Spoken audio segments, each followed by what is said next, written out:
Hi everyone, it's Roger and James here from the What's on Disney Plus podcast. In this week's episode, we're going to be talking about the one and only Ivan coming to Disney Plus. We're talking about Dinosaurs. We'll also be sharing our thoughts on the brand new Disney Plus original movie Artemis Fowl. But before we go any further, make sure you do hit that subscribe button to keep up with the latest Disney news on YouTube. You can also subscribe on the different audio platforms. And also you can help us by joining our Patreon as well, where you get access to early videos, including there'll be a John Carter review that you'll get a little bit early access, and there's an exclusive video each and every Sunday where I look at all the trending stuff and also do questions and answers and stuff. So a big thank you to all of our patrons, including Andrew, Giuseppe, Julie, What's on Netflix, and also Sarah and Joshua. So thanks for all of your support in basically just helping out with the podcast and with the YouTube channel. It really makes all the difference, and if you can help from just a few bucks a month, it really makes all of the difference. So let's jump into it. So James, it's been kind of an odd couple of weeks. There was not really much news last week. That's why we ended up speaking with Casey, and we were just talking about like Netflix and the wars and stuff. But generally, it was a really quiet with obviously everything going on in the US right now. And this week it's kind of, in some ways, we've had a little bit more news and stuff. So what have you been watching on Disney Plus over the last couple of weeks? Mostly Gravity Falls.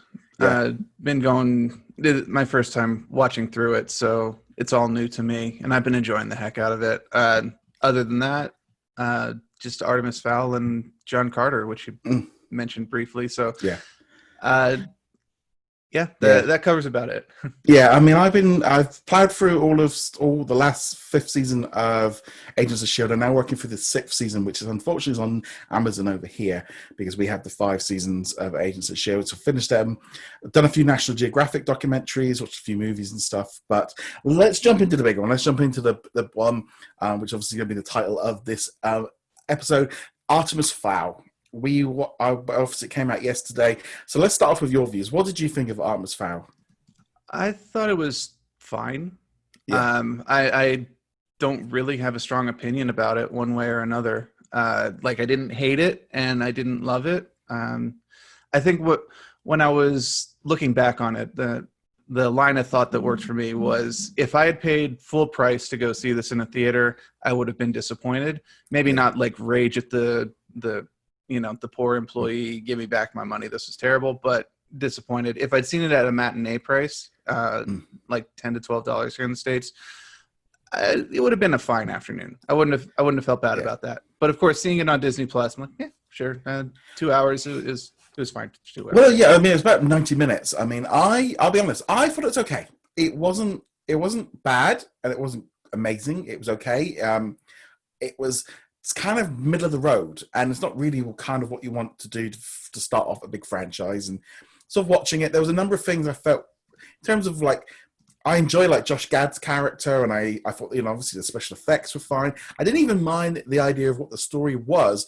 However, I felt like they sped through it way too quickly. It needed, I know a lot of people saying about it being boring and stuff, but I'm thinking, I felt it needed like another half an hour of like fleshing out some of the characters, some more. I mean, for a kids' movie, it works fine because it's very quick and it gets to the point quite quickly. But it's kind of like, okay, so we just take one word from you, and we just accept it as that's what it is. No evidence. So I just felt in some ways that it's like trying to build. They spent so long trying to build a universe without actually doing the groundwork. It kind of reminded me a little bit of like someone's like Batman versus Superman, where they're just trying to speed through and create something like Harry Potter without actually doing the work for it. Because on its own, as a standalone movie, it didn't really have any conclusion. No, it didn't. It ends and like, well, we've got to go and do this thing now. I'm like, well, no, you don't. Why do you have to do that? And why are you stopping now? It was an odd duality between the two movies this week, John Carter and Artemis Fowl, whereas John Carter, we'll talk about that more in depth in the special episode, but I felt like it spent too long, especially at the beginning of the movie, building up to get us to Mars. It takes too long to get to Mars. And Artemis Fowl, just like, all right, here's fairies and trolls, and there's Josh Gad doing a really weird accent, and there's Dame Judi Dench doing a really weird accent. Yeah. and we don't even know. I don't even know who the villain is at this point. I mean, I know visually who the villain is, but they were so cagey with like, we're gonna make sure the hood's on, and you can't really tell who the voice is. And all they're like, I have no idea what's going on. Well, apparently they cut all of her scenes out. They removed them all and kind of. And I mean, the trouble is, she sounded like a teenager on a phone with a phone app. It didn't really sound very menacing. I did notice there was a big scene in the trailer that was missing with this big fairy kind of. And I don't know. I mean, the other thing that got me was that like the leprechauns or the fairies. It felt like something out of a Christmas movie. She didn't. It was like, okay, this could have been an Elf or Noel or something. That there was definitely that feel, particularly with the elf forces. Like, wait, this is those elves that show up at Hollywood studios at Christmas time. What's going on here? Rep and Landing. Yeah, kind of had that. That was it. Yeah, yeah. I mean, yeah, we're kind of ragging on it for that. It definitely had pacing issues, but it wasn't that bad in the end. It had some good sequences. I just didn't have any context for most of them. No, I mean, I think that's the trouble. Is it's like all of it together. I mean, it looked like, to me, it's like it was a summer blockbuster from what I would have thought back in the 1990s. It's like that Spy Girl and drama. It's very quick, lots of kids, straight into the action, setting something up and trying to deliver it very quickly without any. And it's like, as a kids movie, I think this one did hit that. I think the trouble is with all of these things because they're based on really popular book series that don't match what people's imaginations are for them. And therefore, having never read the books, I've got no history of this character at all. I saw this movie for what it was. I've seen the trailer. That's all I knew about this character. So he was completely fresh to me. And it was just like, okay, I don't know who he is and why he's doing it and it was very strange. It's like, oh, you're looking for this amulet. Okay, so we're going to have a big challenge. We're going to do the fetched quest. No, it's actually just downstairs. It was like, okay, we're not even leaving and then they're all going to come to the house and fight. It was like, okay, there's not even a set change. That's what's threw me. Like, normally I'd have expected some kind of, adventure to go and find this item that they needed. But no, it was already in the house. Very, very odd. No, you just need to remember that Irish nursery rhyme that Colin Farrell very conveniently told to young Colin Farrell. Yeah. Like every time he left, and it's like, okay, so it's yeah.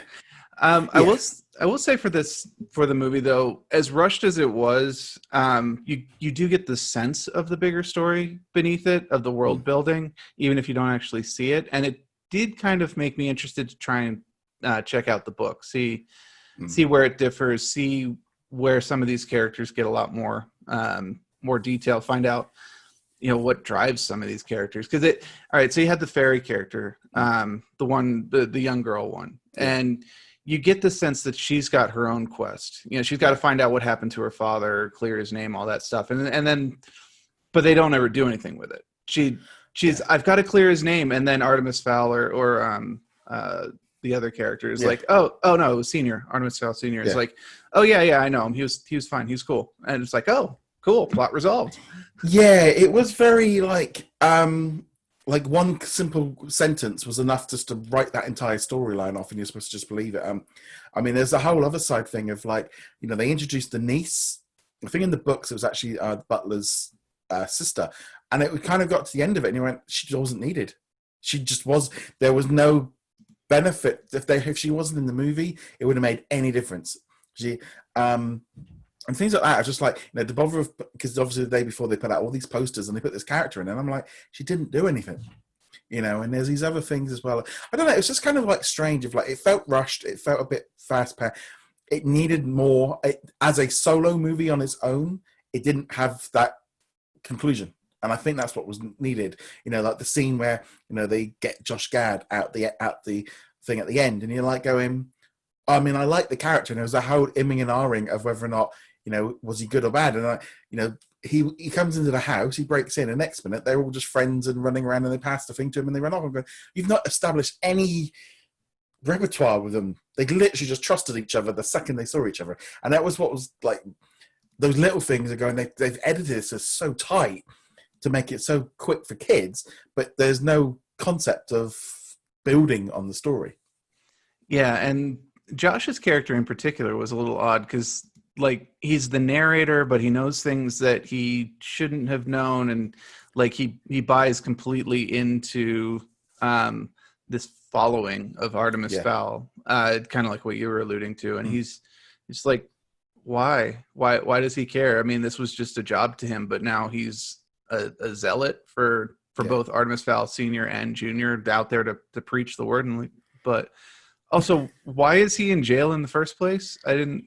Yeah. Well, I think they set up that he'd done all the robberies. I don't know. I understood why he was in fairy jail, but why was he in English jail at the beginning? And why did he? I didn't. I know they even said in the movie, it's like, Artemis Fowl sent me here to tell the story. And like, why? Yeah. Why does MI5 need to know about what happened at the Fowl place? Like, maybe it's explained in the book. I don't know, but I was like, this entire framing sequence makes no sense. I think that's the thing. I feel like it would have been better. It needed to be in its own movie with its own, and then from there you build out from it, right? I mean, it's just that kind of feeling again of them just wanting to just do so much, and I think that's the problem, isn't it?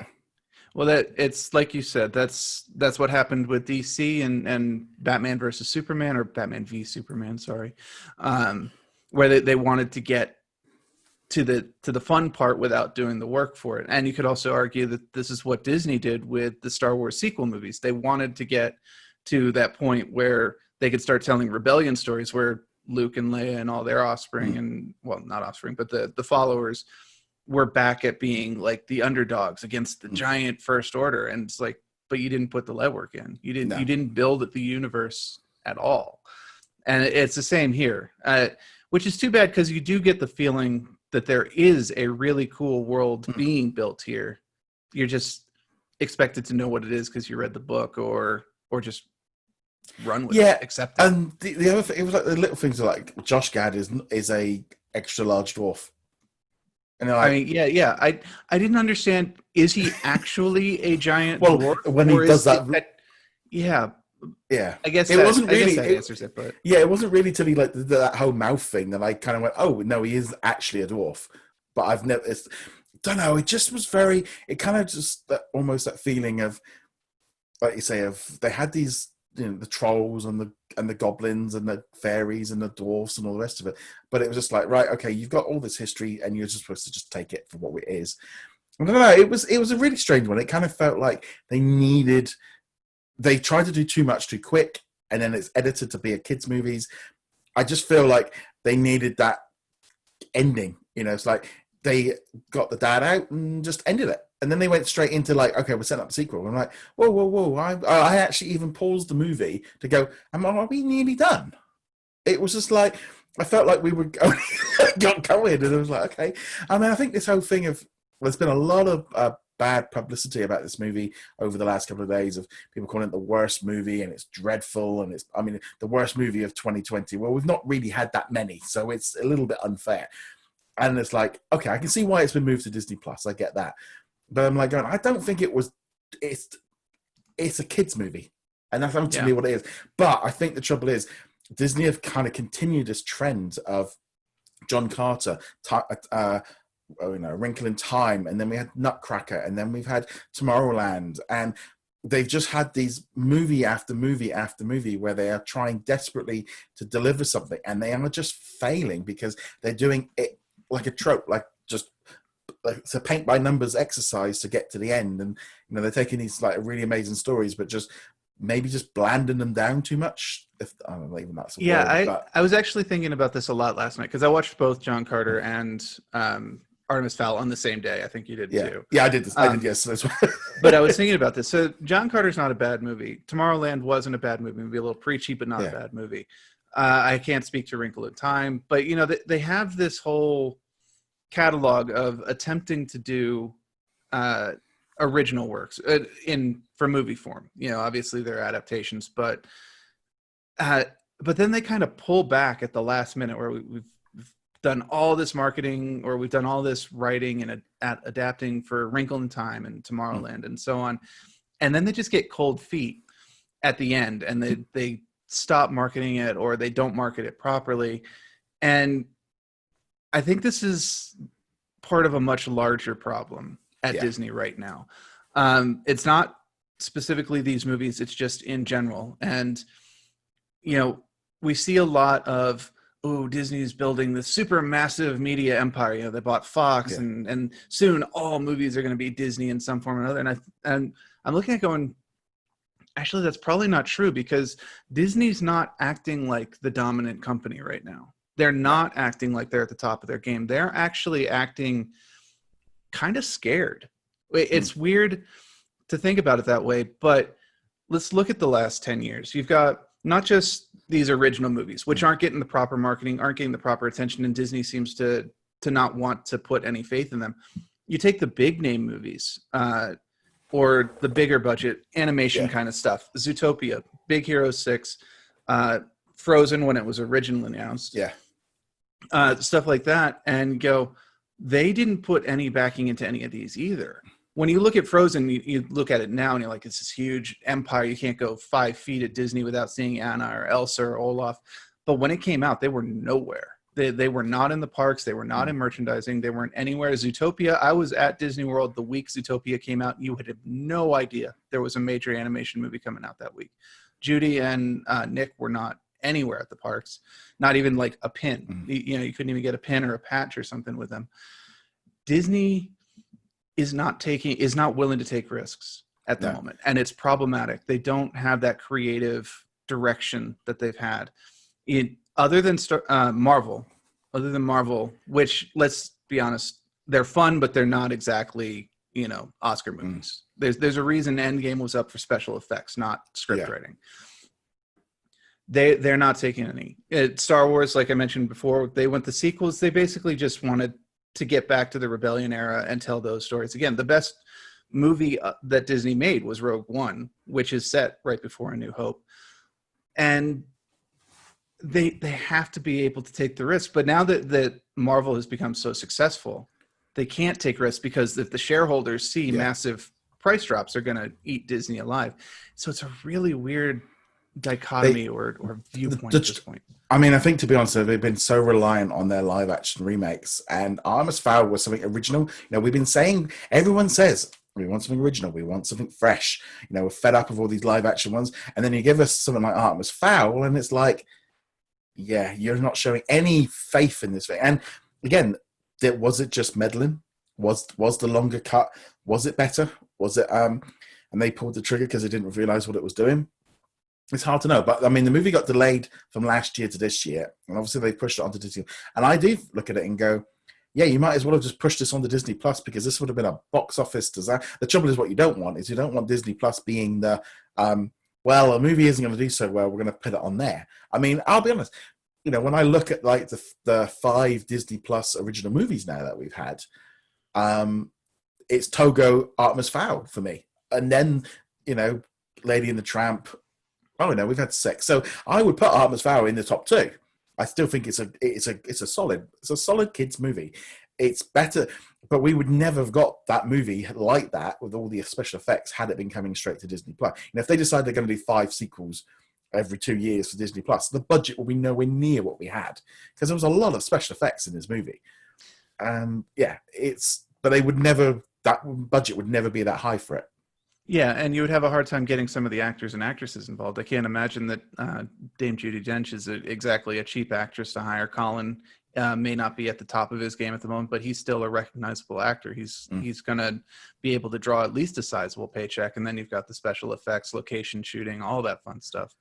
Yeah, I mean, this is a Disney Plus original, but only because everything. I mean, if it weren't for contractual stuff, New Mutants would probably be a Disney Plus original. They're in a weird place. It's a real shame, because I just feel like they didn't pull the trigger on this one. They didn't get they went way to say. I mean, the thing is as well, if they're aiming it as it's based on, it's a 12-year-old kid with fighting fairies and goblins and stuff like that. So therefore, it is it's a movie aimed at kids and families, but it doesn't have that thing for adults, and I think that's what we're used to. You look at something, and I think like Harry Potter was able to do something so well on its own, and nothing has been able to recapture that. But you look at Harry Potter on its own, and that first movie, it had a start, a middle, and an end. And Artemis Fowl didn't have the end, and that's my problem with it. We rescued him, okay, and that was the end of it. And I think that it was, again, they're trying too much to do too many things at once, and it didn't work. And yeah, I think that's probably the biggest problem with it. Yeah, and they wanted it to be something that it wasn't ready to be yet. Having said all that, we've been very negative on it. It still was an enjoyable watch. The action sequences were good. The special effects were solid for the most part. They had that weird, like, the surfing. That was the surfing annoyed me more than, because it's like, that's not the kid. It's not the kid, and then the surfing meant nothing at all. It would have been one thing if they'd set up like there will be a part of the fight where the surfing comes into play somehow. Yeah. I don't know how they would have done that. I think it was so easy, because it would have made sense that if he'd like grabbed some special elf board and was surfing around on the time bubbles or something. There you like go. Yeah. Disney will take our royalty check. I'll take it in part credit, honestly. I don't know. It was like, we watched it. Like my wife even said it was passable, which for her, for Disney movies at the minute, she said it was fine. She wouldn't want to watch it again. And I kind of feel the same thing. I sort of watched it and went, I was like, well, man, all these people giving it 1 stars and saying it's the worst movie. I'm going, I've seen much worse than this. I mean, I was not sitting there like I was through Timmy Failure and Stargirl wanting it to end. Artemis Fowl ended, I'm going, can I have a bit more, please? Because I feel like I haven't actually had the full story yet. And I think that was the I did look at it and go, it wasn't that bad. It was very average. Very average. But unfortunately, average isn't good enough anymore. It's either going to be a 9 out of 10 or a 10 out of 10, or it's dreadful. There's nowhere in between. Yeah, and I have to assume that a lot of the negative reviews are also coming from people who read the books and are going, this is not how I pictured it in my head, or this is, I don't know where it deviates from the books because we haven't read the books. So I don't, this could be one of those situations where it's literally, there's a character called Artemis Fowl Sr., there's a character called Artemis Fowl Jr., there's the guy named Butler who does not want to be called Butler, and then everything else in the movie is completely different from what happens to the book. I don't know.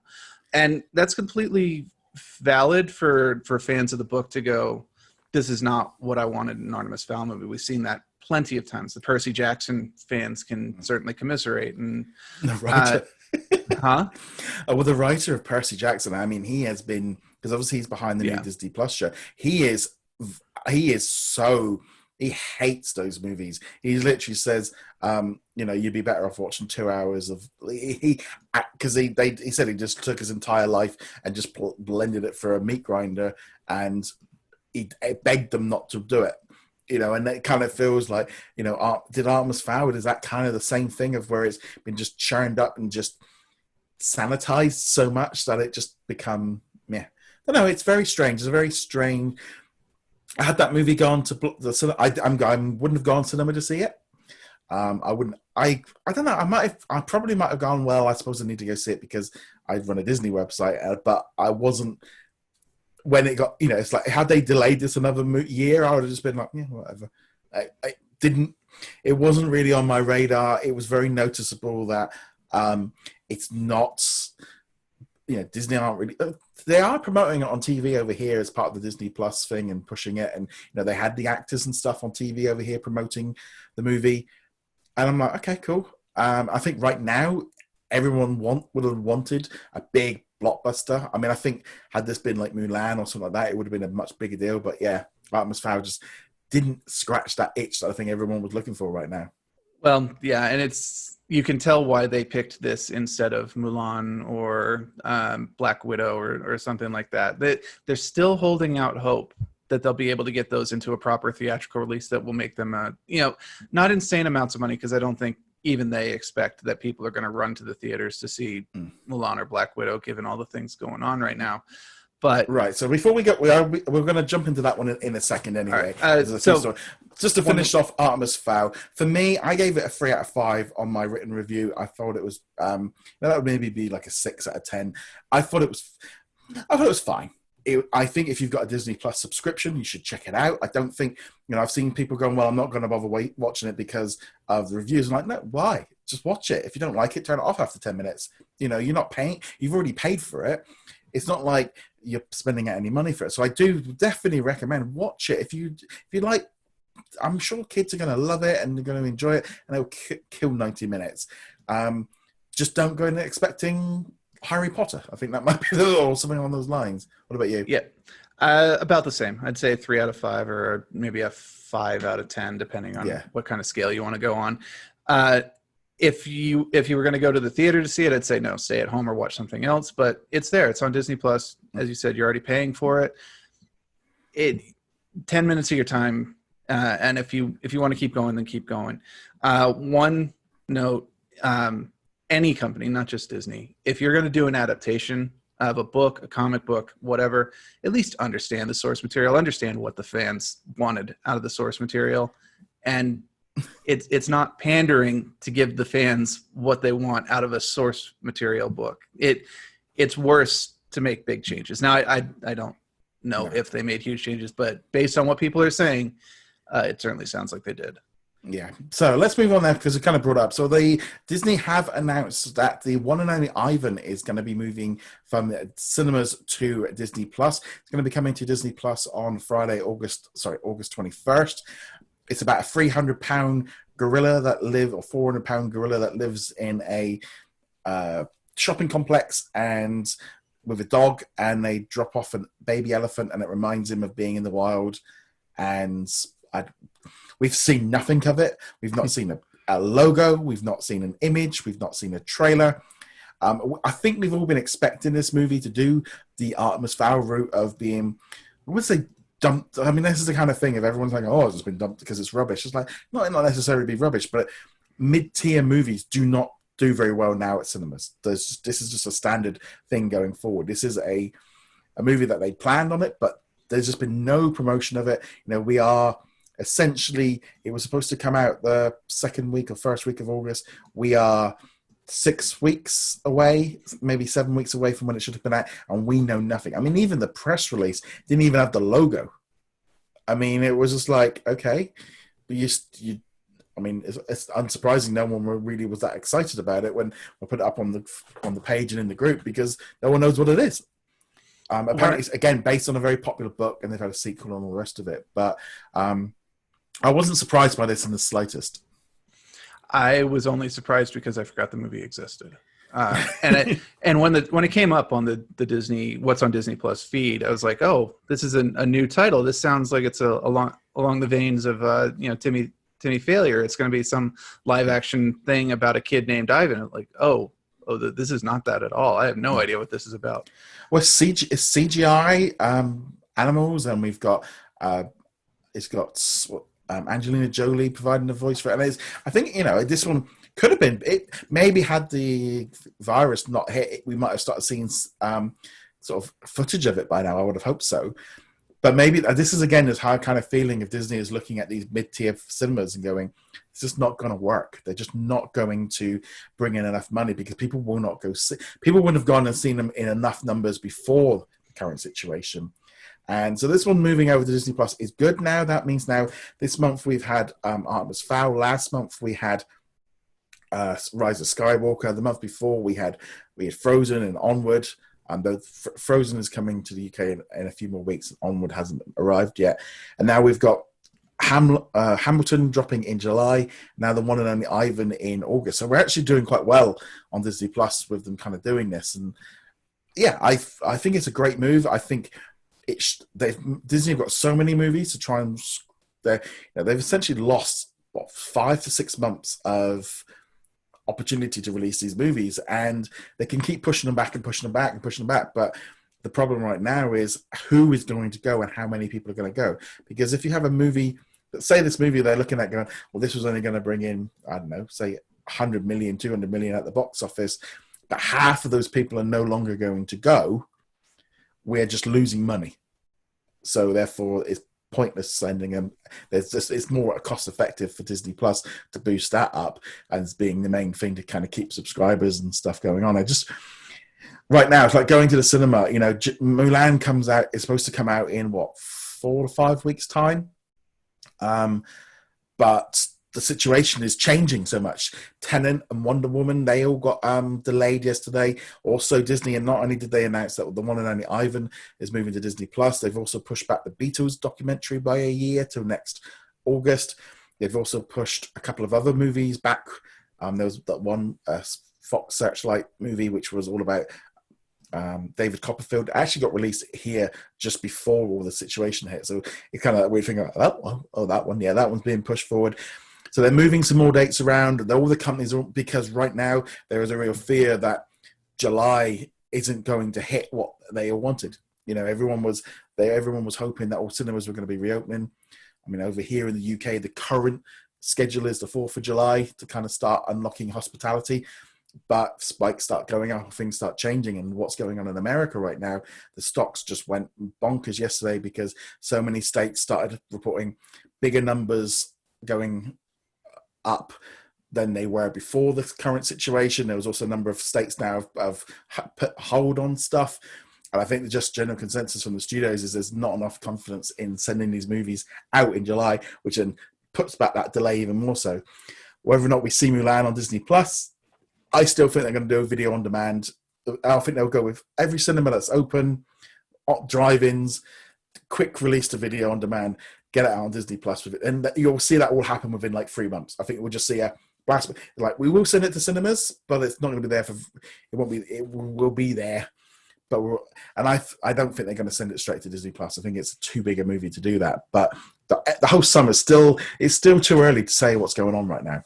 Right, and people are now getting more and more invested in getting some new content. You can only rewatch The Office so many times, or whatever your safety binge of choices.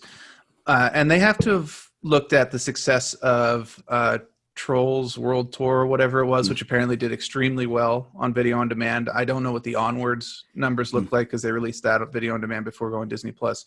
But they're going to want to recoup something. I mean, they've spent a ton of money on Black Widow and Mulan. Those aren't just going to pop onto Disney Plus without a chance for you to spend money on them beforehand. But even if everything does open up by the end of July, like whether or not it is against the best practices at that point, just because stuff is open doesn't mean people are going to go anywhere. I might try to track down like a drive-in theater. Maybe. I haven't decided. I know there's a couple in my area, but I'm not going to a regular theater. I love the Marvel movies. Black Widow at this point, I will wait for video on demand or Disney Plus to watch it, even though I think it's the kind of movie you would want to see at a theater. That is what the theater experience is for, the big blockbuster action popcorn thriller, and Mulan. And I don't think I'm alone. I know that there are plenty of people who will. There are a lot of people here in the States who think this entire thing is overblown and fake and whatever. I don't have kind things to say to them, but they're out there and they'll go see the movies. But everyone else is going to be like, no, I'm not going anywhere near that. Yeah, I mean, I think there's that whole thing right now of just like, this like with Artemis Fowl, being able to sit at home with your feet up on your couch with your snacks and just enjoy a new movie. And that feeling of like, this is good, you got a big enough screen and all the rest of it. That's what's going to happen. And I think the studios are looking at all these movies and going, what do we do with it? Are we going to make enough money back on it? What are we going to do? Like, it's like bringing Hamilton forward was great, and that will help fill the gap because they need content now for people at home. The good news is filming is now kind of underway in some places, like down in New Zealand, Avatar 2, all the filming has resumed on that a week or two ago. Here in the UK, filming has been able to resume on like TV shows and stuff. So they're still having to do social distancing, but filming is now back kind of as long as they're safe. And I think like California, I think it starts on Monday or from today or onwards, they can now start doing it. Some of the states have been doing. So filming and production will start crawling back in way before I think like the audience goes back in full. So I think we are going to start seeing those delays and stuff. Things are just going to start stacking up because they are going to be able to go back and start filming things either relatively soon or already. And there's just going to be a big backup full of stuff that they need to film, and that is going to have an impact. But the fact that filming is now starting to get moving will then start the chain reaction of then they can start releasing stuff again, and it will be, they're never going to be able to catch up on that 4 or 5 months that was lost. But with filming getting going, it means then they're no longer holding on to everything going, we can't release it because we might need it later. Because I think that's the other problem. They couldn't release things like, maybe the one and only Ivan, they were now like, oh, well, we can actually move it because we'll be all right for movies in November, December, and so on. Yeah, everything has changed. All the rules are changed, and Disney, just like everyone else, is scrambling to adapt and figure out what things are going to look like. We will feel the ripples of this into the 2030s, honestly. Maybe not directly, because everything that's being impacted by not being able to shoot, not being able to get in and get the specialized equipment you need for post-processing, whatever, that'll all be a few years out. But the mentality that's going to go forward from the executives and the business point of view, that's going to be sticking around for a long time. And I think we'll still get the big blockbusters. They might not be as big blockbustery as they are now. And I think the smaller movies, the super cheap movies, relatively speaking, we're still talking about a couple $1 million budgets, which is not cheap for most of us, I think. But those movies will probably continue on because they're low risk. But it's these middle grade movies, the Artemis Fowls, the 100+ million kind of, the 90 million. Man, when did 90 million become mediocre? I've been, obviously this week I've been doing a bit of research and stuff. So for example, with some of the movies, Lady and the Tramp was, I think, about 60 million. Togo was between 30 and 40. Timmy Failure was around there. I think even Stargirl was much lower than that. So I couldn't find a budget for Noel. So this is the thing with Artemis Fowl. Artemis Fowl nearly had double the budget because it was 125 million. So it was double Lady and the Tramp. They could make 3 or 4 Togos for that price. So this is why we probably won't see as big hits on Disney Plus. But it's why Netflix has been so good at picking up all these middle to low tier movies, because the box office just isn't there the same way. How much people have stopped going, and this is just going to make it worse. I mean, the whole situation right now is going to make people, if you have to go into a building with people for 2 hours, the whole thing about being separated doesn't apply when you're in a big building with aircon and all the rest of it. And I think that's just going to have an impact. And I just feel like at the minute there's budgets are going to be a lot more smaller movies, a lot more budget cuts, and things like it's going to be done smarter. And that's not always a bad thing as well. Sometimes, maybe you're too much reliant on CGI to fix stuff, because I think that was the other thing recently of watching, of this whole idea of going back and fixing stuff and just, we'll do it, or we'll just do reshoots. We'll just do, no, you have one shot. You need to get as much as you can now, because you ain't coming back with it, because they're going to have such a stockpile of stuff to do. They can't keep coming back for reshoots for movies that they should have already filmed. Yeah, and I've said this before, but I think the silver lining to all of this is you're really going to see a separation of the directors who know how to work within constraints, who aren't used to getting a $300 million budget to do whatever they want with anything at all. And the directors who are like, we're going to go the James Cameron alien route. We only have enough money to show the alien like 4 times, but really crafting the story around those handful of times. A lot of directors won't be able to do it. A lot of editors won't be able to do it. But the ones who can do it are going to produce some absolutely phenomenal stuff. And that's the silver lining here. To be honest, I'm thinking this is where Searchlight is going to come into its own, because they are much more about creating movies with, generally with better stories, low budgets, delivering. And that, I think they're going to be the providers for Hulu and Disney Plus going forward, as being the go-to, right, what have you got for us? That kind of thing of like you go out and you find a load of movies, and then you sell it, because that's how it's going to work. They're going to basically, you can see how they will come up with a movie, and then they go to Disney and go, right, here is a movie. Where do you want it? And it can go Hulu or Disney Plus, and that's what's going to happen, because Hulu's going to start needing original movies once they lose all the NBC stuff in 2 years' time. And this is where it's all going to start kicking in. They need these ones to be making movies. And I just think the middle of the road movies, we're going to start seeing them arriving on services much quicker than we are. And I think as a whole, this whole wait 6 months to 7 months for movies, I think that's going right out the window right now. Yeah. Sorry, I want to make a correction real fast for myself. I mixed my thoughts up. I said James Cameron did Alien. That's actually Ridley Scott.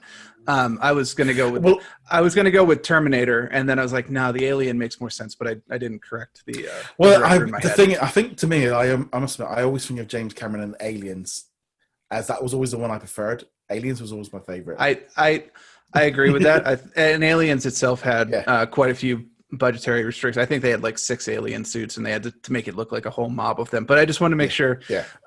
Don't jump on me. I recognized my mistake. It is Ridley Scott did Alien, and James Cameron did Aliens, as well as Terminator, which was my original go-to there. So sorry, guys. That was Right. Okay. So let's move on to some other. We'll just do some quick fires on some other news. So first off, Dinosaurs.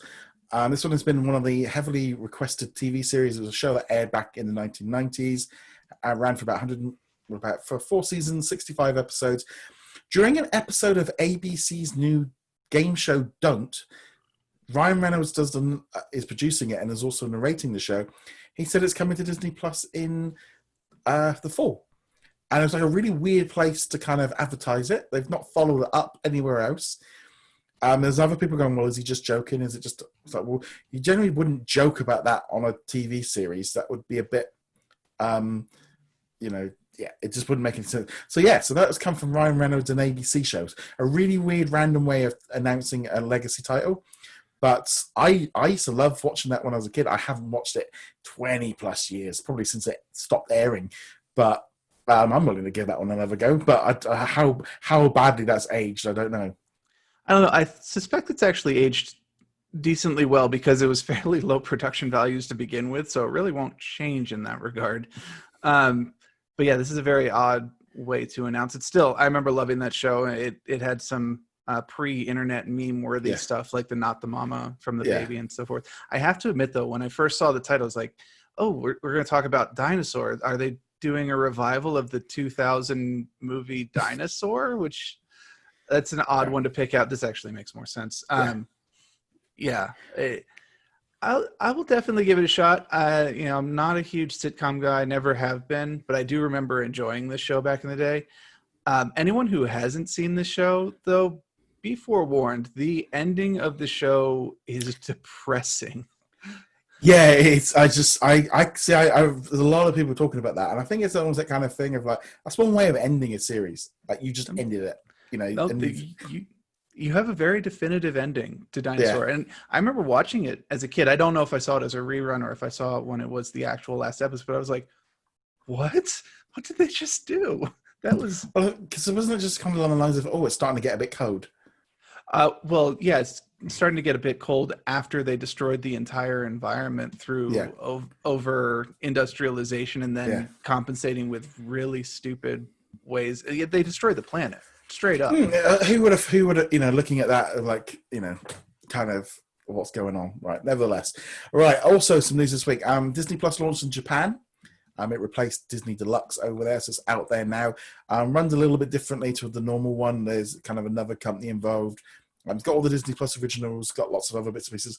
Also got some slightly less... This is, again, comes down to this international thing of how... different country, I think even like Jojo Rabbit is on it, and like it is in Disney Plus Hotstar as well. And that whole thing of like the international zone of what's family friendly is very different outside of the US right now. So it's out now in Japan, so we'll probably have another. I'm just trying to think when the next quarterly result is. So that was the last one was May, so we're looking at maybe August. It depends how well the launch goes. We'll start seeing probably some numbers coming soon.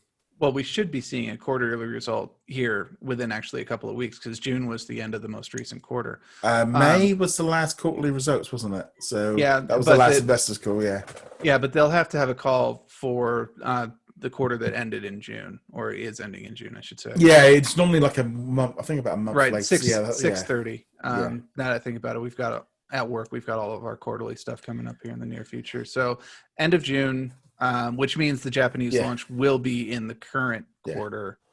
So we'll hear about it probably in August. Lots of surveys and stuff talking about how, Disney Plus now is like the third biggest streaming service, for example, in the UK. another surveys of like how many subscribers or things people are picking up. So some of them saying like 2 to 3 different services. Some people have 6. I think we're going to see a bit of a mix of what's going on with all that. But yeah, doesn't surprise me with Disney Plus being the third biggest in the UK. The amount of advertising they're doing right now, the price is a good point. Kids are all off because now there's some kids at school, but most of the kids now are going to be off till September. You know, that's a long time. And also, on the same note as that, I mean, that's going to affect also going to cinema as well. The kids all being off for most of the summer, because going to cinema is expensive and money is going to be much tighter. And will families go to see these big box office movies? It's all going to have a knock-on effect, I think, with all of this. Oh yeah, and it's not even just that. Sometimes the summer go-to is just don't worry about what the price of the ticket is. Give the money to the kid. Have him sit in the theater for 2.5 hours, because that's 2.5 hours you don't have to deal with them. Yeah, there's no one to worry about that. That's not going to happen now. Also, a new movie is being created by featuring Lionel Richie music. It's called All Night Long. It's going to be an all-new original musical. Very much still in the early stages. I like Lionel Richie music. Don't know if it's going to be like autobiography. Sounds like it's going to be more like a jukebox kind of thing, where they just take his music. Don't know. I like it. Why not? That doesn't seem to. I'm not sure if you think like Lionel Richie music. I like individual songs. Yeah. A good amount of his collection, I have to say. He's got good music. And these musician movies seem to be quite popular now. We had Bohemian Rhapsody a couple of years ago, which did pretty well. I think Rocket Man did pretty well as well. Yeah, I don't think it did as well. Ironically, they were both done by the same director. I did prefer Bohemian Rhapsody to there, but then I like we've had some other movies like Yesterday recently. That one wasn't too bad. I think that's all it's just a good way of just using the, I mean, I hate Mamma Mia, but it's done really, really well. And Mamma Mia is definitely, I'm not an ABBA fan at all, but it's hard to acknowledge that they have a ton of fans, and both of their movies did extremely well. Yeah. Music movies are generally pretty safe, but I think even right now, they're doing extremely well. As long as they can keep the quality up, and as long as they can keep using good artists that people want to know more about, even if it's kind of fake like Bohemian Rhapsody was, and really just like to have some of their greatest hits with drawing a blank on his name right now, but the guy who played Freddy from Mr. Robot, great actor, and I can't remember his name right now, but they're very popular right now. And while Lionel Richie probably wouldn't have been like the first one I thought about, I'm kind of like, no, actually that makes sense. I bet he had a pretty interesting life going on there. But then also could end up being something a bit more like maybe like Romeo and Juliet, where they used Elton John's music, but had an entirely different sort of movie going on. So we don't know. Could be anything at the minute.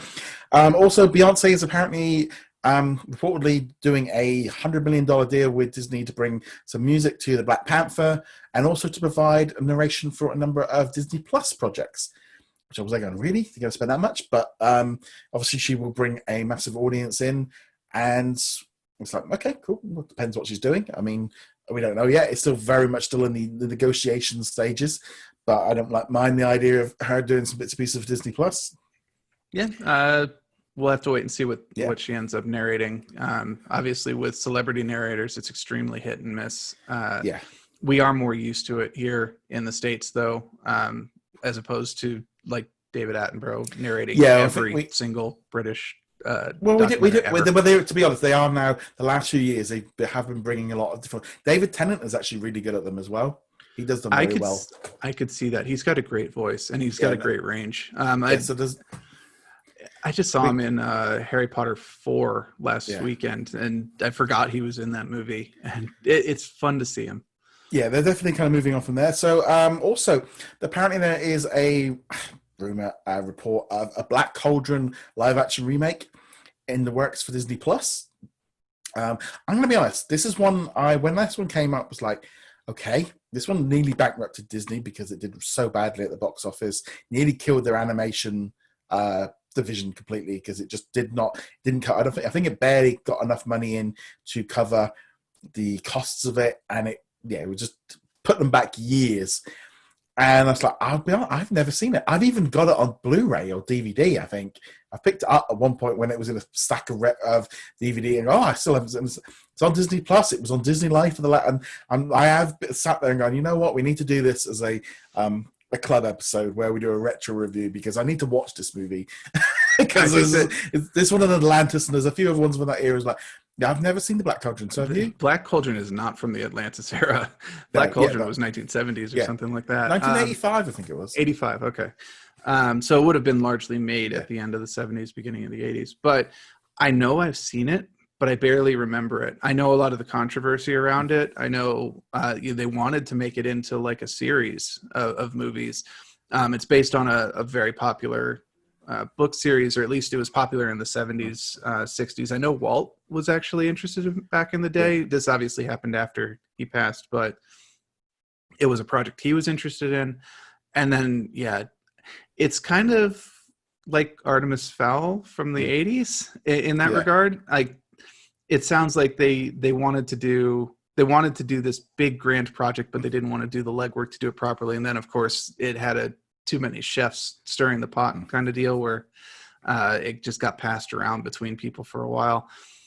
Honestly, if you want to do a remake, I realize it's not quite as marketable as something like The Lion King or Aladdin or something like that. But if you want to do a remake, I always felt it should be the movies that had potential, but never reached those potentials. Because you know what, you've got The Lion King. It was a great movie. You don't need to remake it because it's there. It's waiting. But Black Cauldron or it's a thing of like, give it another go. Let somebody else. There's a decent story. Now, if they go back to the book and go, right, let's take the source material and let someone completely fresh and brand new do it, and let's like do that. And I think that's only where I kind of think I coming into this completely neutral. It's like, okay, the movie didn't apparently do well, but that doesn't necessarily mean a sequel will be just as bad. Different audiences, different tastes. Things have changed a lot in 35 years. Yeah, and there's much more acceptance of that kind of fantasy genre. I know that the 80s were big with stuff like Dark Crystal and Labyrinth and so on, but really animated fantasy, I think you had the Lord of the Rings animation. That was about it. It wasn't a thing, and I think people would be much more open to it now. Yeah, and I also think as well, like geek culture and everything has changed so much. Back then, it was the start of it all. But it was still very much underground and kind of, you didn't do it. It's very different to now. So I would be happy to see something different. I'd be going in kind of, again, I don't have that connection to that franchise, so therefore it's a lot easier.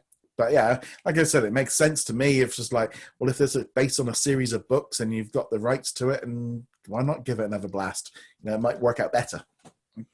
Let someone who knows what they're doing take a crack at it, and what's the worst that could happen? The first movie already bombed. It'd be harder to bomb more. Yeah, I think there's always that, like you say, like that expectation of like the big movies. They don't need to do as much as the little ones. So moving on from there, also in the Star Wars world, looks like we are going to be seeing a lot more characters. There's apparently rumors of Thrawn either being turned into a Disney Plus series or being in a series with other characters, maybe like with Ezra.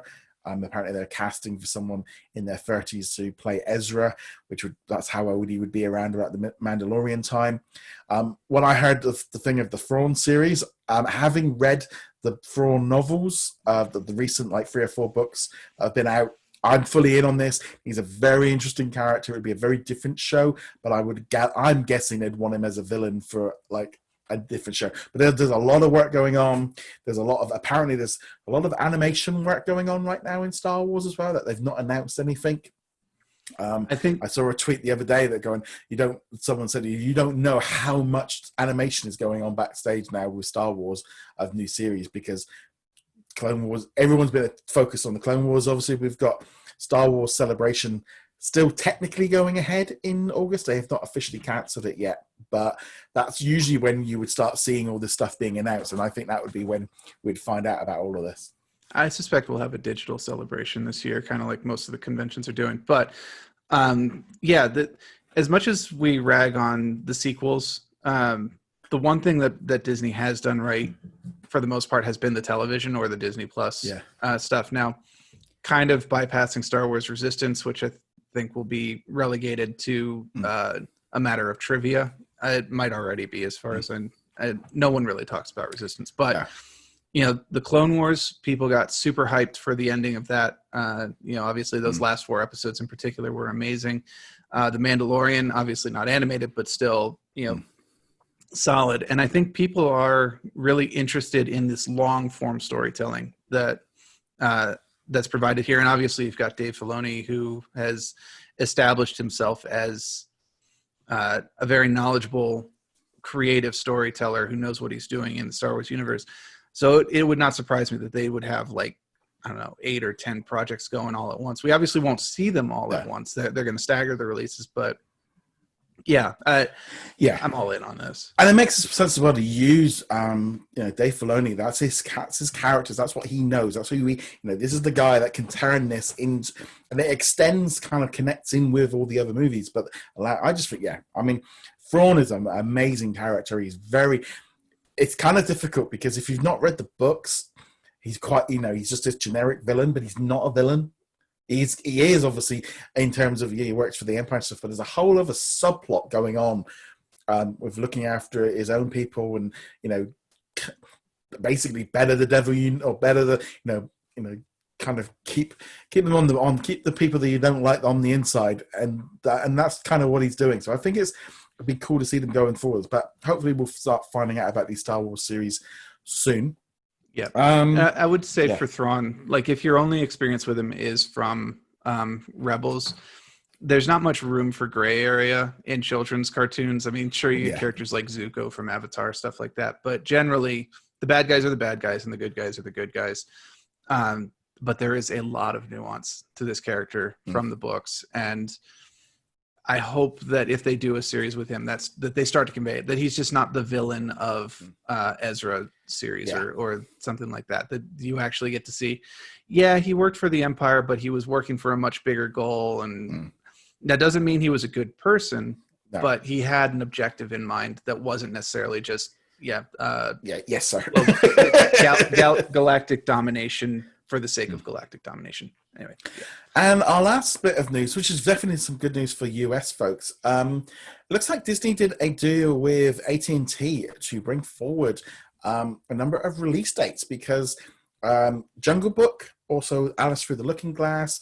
We also had Beauty and the Beast, and also there was another movie as well that have been pulled forward. They were some of them were Alice Through the Looking Glass wasn't supposed to arrive on Disney Plus again in the US until 2022 due to an existing deal. Now they're all dropping over the summer, nearly once a week. I think we're going to be getting the Jungle Book next week in the US. Obviously, internationally, it's less of an issue because these movies are already available. But it's kind of been one of those. It's really going to help bulk out this summer for the US releases, because you're almost now. Between now and August, we've pretty much you've got a major blockbuster movie in nearly every week. And that's great. That's exactly what Disney Plus needs. And so it's some of those weird ways of going, they should put everything on there all at once. Actually dropping them bit by bit makes sense. But obviously, internationally, we did get them all. But nice to see them doing this. I mean, everyone's now going, can they do it with HBO? Because that's the one that's really screwing everything up. Netflix isn't quite so big a thing anymore. But it's nice to see Disney they've not announced anything, but you can't move forward all these movies that all happen to be on AT&T. So they move forward. Yeah, it's interesting to see what's going over on AT&T, not just for this deal, but just in general. There's some interesting movements over there. But other than, say, the Daredevil or Defenders line of shows, there's not much coming from Netflix, things like that. So it's good to see this happening. I agree also, don't drop it all at once. And I'm going to say that for a selfish reason.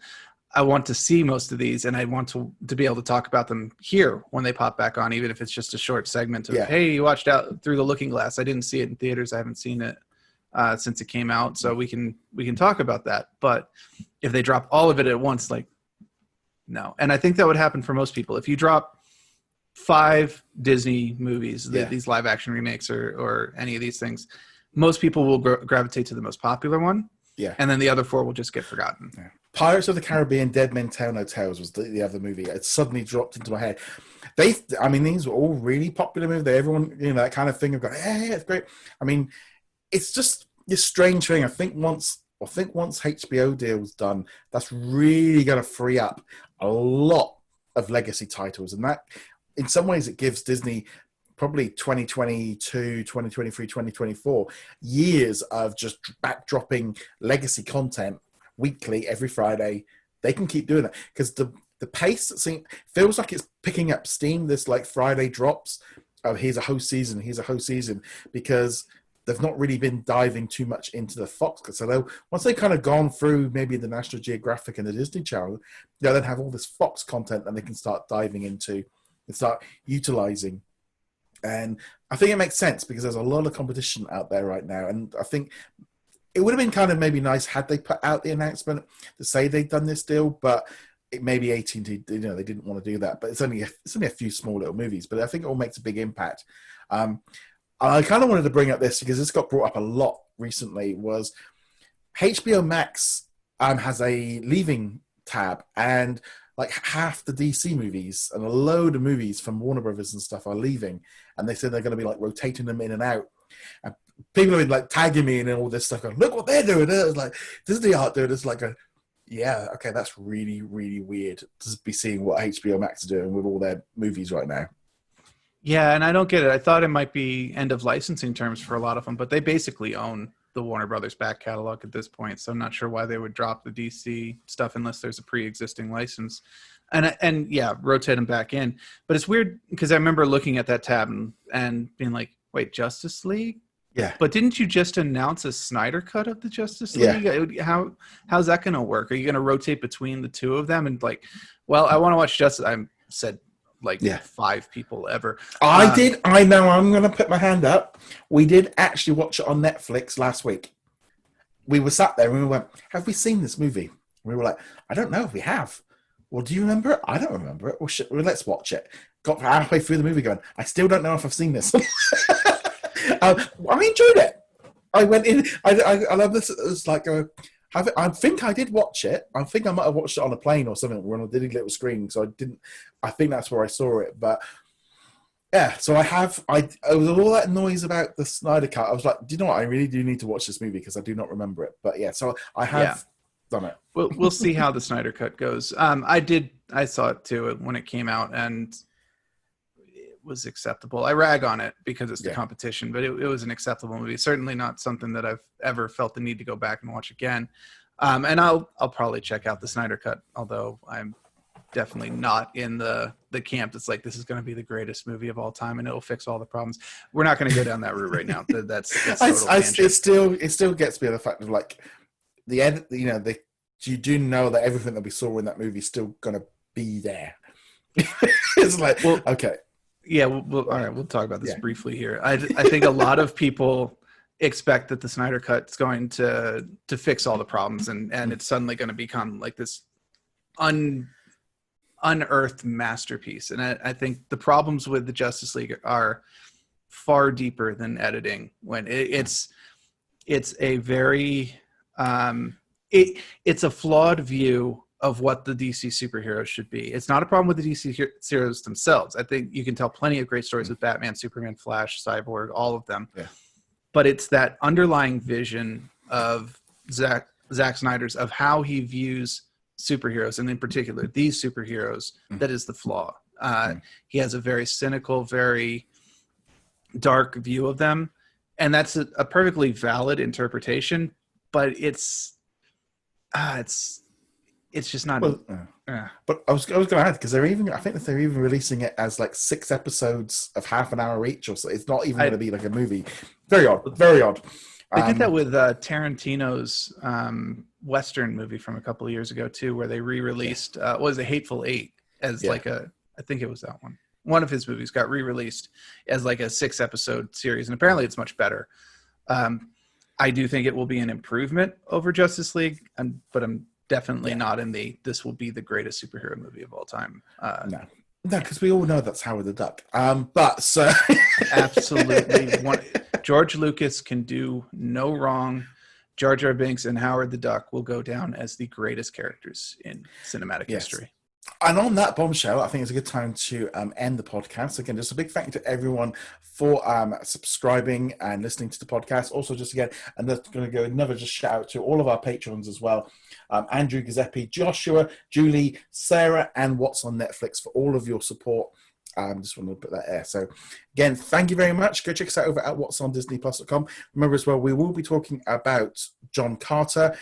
Patrons will get access to that one a week earlier than everybody else. You guys will all be able to hear it next week.